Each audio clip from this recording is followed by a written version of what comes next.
Hi friends, Manjula Vinod recipe ಚಾನಲ್ಗೆ ನಿಮ್ಮೆಲ್ಲರಿಗೂ ಸ್ವಾಗತ. ಇವತ್ತು ನಾನು ಒಂದು ಕಮ್ಮಿ ಇಂಗ್ರೀಡಿಯೆಂಟ್ಸಲ್ಲಿ ತುಂಬ ರುಚಿಯಾದ ಟೊಮೊಟೊ ಗೊಜ್ಜನ್ನು ಮಾಡ್ತಿದ್ದೀನಿ. ಬನ್ನಿ ಮಾಡೋ ವಿಧಾನನ ನೋಡ್ಕೊಂಡು ಬರೋಣ. ಮನೇಲಿ ಏನಾದ್ರು ತರಕಾರಿ ಇಲ್ಲ ಅಂತ ಹೇಳಿದಾಗ ಈರುಳ್ಳಿ ಟೊಮೊಟೊ 2 ಇದ್ರೆ ಸಾಕು, ಈ ಥರ ರುಚಿಯಾದ ಟೊಮೊಟೊ ಗೊಜ್ಜನ್ನು ಮಾಡ್ಬೋದು. ಬನ್ನಿ ಟೊಮೊಟೊ ಗೊಜ್ಜಿಗೆ ಬೇಕಾದಂಥ ಪದಾರ್ಥಗಳನ್ನು ನೋಡ್ಕೊಂಡು ಬರೋಣ. ನಾನಿಲ್ಲಿ ಒಂದು 3 ಈರುಳ್ಳಿನ ಕಟ್ ಮಾಡಿ ಇಟ್ಕೊಂಡಿದ್ದೀನಿ. ಒಂದು 5 ಟೊಮೊಟೊ ತೊಗೊಂಡಿದ್ದೀನಿ. ಅದನ್ನು ಅಷ್ಟೇ ಈ ಥರ ಸಣ್ಣದಾಗಿ ಕಟ್ ಮಾಡಿ ಇಟ್ಕೊಂಡಿದ್ದೀನಿ. ಟೊಮೊಟೊ ಗೊಜ್ಜು ಮಾಡೋದಕ್ಕೆ ಟೊಮೊಟೊ ಪ್ರಮಾಣ ಜಾಸ್ತಿ ತೊಗೋಬೇಕು, ಈರುಳ್ಳಿ ಸ್ವಲ್ಪ ತೊಗೋಬೇಕು. ಹಾಗೆ ಒಗ್ಗರಣೆಗೆ ಸಾಸಿವೆ, ಜೀರಿಗೆ, ರುಚಿಗೆ ತಕ್ಕಷ್ಟು ಉಪ್ಪು ತೊಗೊಳ್ತಾ ಇದ್ದೀನಿ.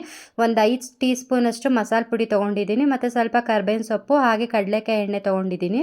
ಇಷ್ಟು ಟೊಮೊಟೊ ಗೊಜ್ಜಿಗೆ ಮಾಡೋದಕ್ಕೆ ಬೇಕಾದಂಥ ಪದಾರ್ಥಗಳು. ತುಂಬ ಕಮ್ಮಿ ಇಂಗ್ರೀಡಿಯೆಂಟ್ಸು, ಆದರೆ ತುಂಬ ರುಚಿಯಾಗಿರುತ್ತೆ. ಒಂದ್ಸಲ ಟ್ರೈ ಮಾಡಿ.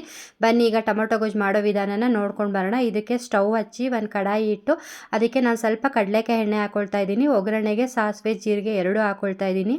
ನೋಡಿ, ಸಾಸಿವೆ ಜೀರಿಗೆ ಎಲ್ಲ ಚಿಟಪಟ ಅಂತ ಸಿಡಿತಾ ಇದೆ. ಇವಾಗ ನಾನು ಕಟ್ ಮಾಡಿ ಇಟ್ಕೊಂಡಿರೋ ಅಂಥ 3 ಈರುಳ್ಳಿ ಮತ್ತು ಕರ್ಬೇವಿನ ಸೊಪ್ಪನ್ನು ಹಾಕಿ ಎಣ್ಣೆಯಲ್ಲಿ ಚೆನ್ನಾಗಿ ಫ್ರೈ ಮಾಡ್ಕೊಳ್ತಿದ್ದೀನಿ.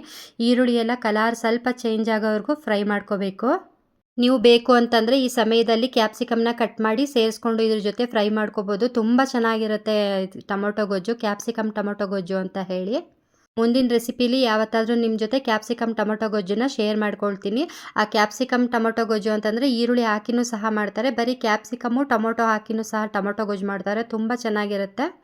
ನೋಡಿ, ಈರುಳ್ಳಿ ಎಲ್ಲ ಚೆನ್ನಾಗಿ ಫ್ರೈ ಆಗಿದೆ. ಇವಾಗ ನಾನು ಟೊಮೊಟೊ ಸೇರಿಸ್ತಾ ಇದ್ದೀನಿ. ಇದಕ್ಕೆ ನಾನು ಒಂದು 5 ಟೊಮೊಟೊ ಕಟ್ ಮಾಡಿ ಇಟ್ಕೊಂಡಿದ್ದೆ, ಅದನ್ನು ಸೇರಿಸಿ ಚೆನ್ನಾಗಿ ಫ್ರೈ ಮಾಡ್ತಿದ್ದೀನಿ ಎಣ್ಣೆಯಲ್ಲಿ ನಾನು ಈರುಳ್ಳಿ ಜೊತೆ. ಟೊಮೊಟೊ ಹಣ್ಣನ್ನು 1 ನಿಮಿಷನಾದ್ರೂ ಚೆನ್ನಾಗಿ ಎಣ್ಣೆಲೇ ಫ್ರೈ ಮಾಡಬೇಕು. ನಾವು ಇದ್ರ ರಸ ಎಲ್ಲ ಚೆನ್ನಾಗಿ ಬಿಡಬೇಕು ಅಂತಂದರೆ ನಾವು ಇದಕ್ಕೆ ಈ ಸಮಯದಲ್ಲಿ ಕಲ್ಲುಪ್ಪನ್ನ ಸೇರಿಸ್ಬೇಕು. ಕಲ್ಲುಪ್ಪನ್ನ ಸೇರಿಸೋದ್ರಿಂದ ಟೊಮೊಟೊ ಚೆನ್ನಾಗಿ ಬೇಯುತ್ತೆ ಮತ್ತು ಅದರ ರಸ ಎಲ್ಲ ಬಿಟ್ಕೊಳ್ತಾ ಬರುತ್ತೆ. ನೋಡಿ, ನಾನು ಇವಾಗ ರುಚಿಗೆ ತಕ್ಕಷ್ಟು ಕಲ್ಲುಪ್ಪನ್ನ ಇವಾಗಲೇ ಸೇರಿಸ್ತಾ ಇದ್ದೀನಿ. ಉಪ್ಪನ್ನು ಸೇರಿಸಿ ನಾವು 1 ನಿಮಿಷನಾದರೂ ಟೊಮೊಟೊನ ಚೆನ್ನಾಗಿ ಬೇಯೋದಕ್ಕೆ ಬಿಡಬೇಕು. ಇವಾಗ ಟೊಮೊಟೊ ಚೆನ್ನಾಗಿ ಬೆಂದು ರಸ ಎಲ್ಲ ಬಿಡ್ತಾ ಬರ್ತಾ ಇದೆ. ನಾವು ಇವಾಗ ಇದಕ್ಕೆ ಮಸಾಲೆ ಪುಡಿನ ಸೇರಿಸ್ಕೊಳ್ಳೋಣ. ಮಸಾಲೆ ಪುಡಿ ಅಂತಂದರೆ ಧನಿಯಾ ಪುಡಿ, ಅರಿಶಿನ, ಅಚ್ಕಾರದ ಪುಡಿ, ಈ 3 ಸೇರಿಸಿ ನಾನು ಹಾಕಿರೋದು.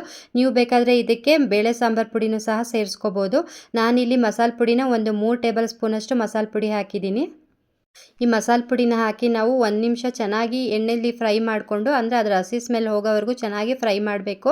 ಆಮೇಲೆ ಇದಕ್ಕೆ ನಿಮ್ಮ ಕನ್ಸಿಸ್ಟೆನ್ಸಿ ನೋಡಿಕೊಂಡು ಇದಕ್ಕೆ ನೀರನ್ನು ಸೇರಿಸ್ಕೊಳ್ಳಿ. ನೀರನ್ನು ಸೇರಿಸಿ 1 ನಿಮಿಷ ಚೆನ್ನಾಗಿ ಇದನ್ನು ಕುದಿಯೋದಕ್ಕೆ ಬಿಟ್ಟು ಆಮೇಲೆ ಆಫ್ ಮಾಡಿದ್ರೆ ಟೊಮೊಟೊ ಗೊಜ್ಜು ರೆಡಿ ಆಗುತ್ತೆ. ತುಂಬ ಸಿಂಪಲಾಗಿ ನಾನು ಟೊಮೊಟೊ ಗೊಜ್ಜನ್ನು ಮಾಡ್ತಾ ಇರೋದ್ರಿಂದ ನಾನು ಇದಕ್ಕೆ ಕಾಯಿ ತುರಿ ಅಥವಾ ಕೊತ್ತಂಬರಿ ಸೊಪ್ಪು ಏನೂ ಸೇರಿಸ್ತಾ ಇಲ್ಲ. ನೀವು ಬೇಕಾದರೆ ಇದಕ್ಕೆ ಕಾಯಿ ತುರಿ ಅಥವಾ ಕೊತ್ತಂಬರಿ ಸೊಪ್ಪು ಏನು ಬೇಕಾದ್ರೂ ಆ್ಯಡ್ ಮಾಡ್ಕೋಬೋದು.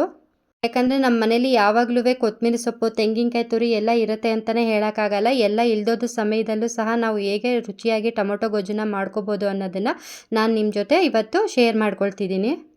ಈ ಟೊಮೊಟೊ ಗೊಜ್ಜಿಗೆ ಕಾಂಬಿನೇಷನ್ ಆಗಿ ಚಪಾತಿ ಮಾಡಿದ್ದೆ, ಅದ್ರ ಜೊತೆ ಸರ್ವ್ ಮಾಡಿದ್ದೆ. ತುಂಬ ಟೇಸ್ಟಿಯಾಗಿ ಚೆನ್ನಾಗಿತ್ತು. ನೀವು ಬೇಕಾದ್ರೆ ಈ ಟೊಮೊಟೊ ಗೊಜ್ಜನ್ನು ದೋಸೆ ಜೊತೆ ತಿನ್ಬೋದು, ಅಥವಾ ಅನ್ನದ ಜೊತೆ ಅಥವಾ ಮುದ್ದೆ ಜೊತೆನೂ ಸಹ ತಿನ್ಬೋದು. ತುಂಬ ಚೆನ್ನಾಗಿರುತ್ತೆ. ನೋಡಿ ಎಷ್ಟು ಚೆನ್ನಾಗಾಗಿದೆ ಅಂತ ಹೇಳಿ ಟೊಮೊಟೊ ಗೊಜ್ಜು. 99% ಎಲ್ಲರಿಗೂ ಟೊಮೊಟೊ ಗೊಜ್ಜು ಮಾಡೋ ವಿಧಾನ ಗೊತ್ತೇ ಇರುತ್ತೆ. 1% ಯಾರು ಗೊತ್ತಿರಲ್ಲ, ಅವ್ರಿಗೋಸ್ಕರ ಈ ನನ್ನ ವಿಡಿಯೋ. ಸರಿ ಫ್ರೆಂಡ್ಸ್, ಈ ಸಿಂಪಲ್ ರೆಸಿಪಿ ನಿಮಗೆ ಇಷ್ಟ ಆಗಿದೆ ಅಂತ ತಿಳ್ಕೊಂಡಿದ್ದೀನಿ. ಇಷ್ಟ ಆಗಿದೆ ಪ್ಲೀಸ್ ಲೈಕ್, ಶೇರ್, ಕಮೆಂಟ್ ಹಾಗೆ ಸಬ್ಸ್ಕ್ರೈಬ್ ಮಾಡ್ಕೊಂಡು ನೋಡಿ. ಬಾಯ್.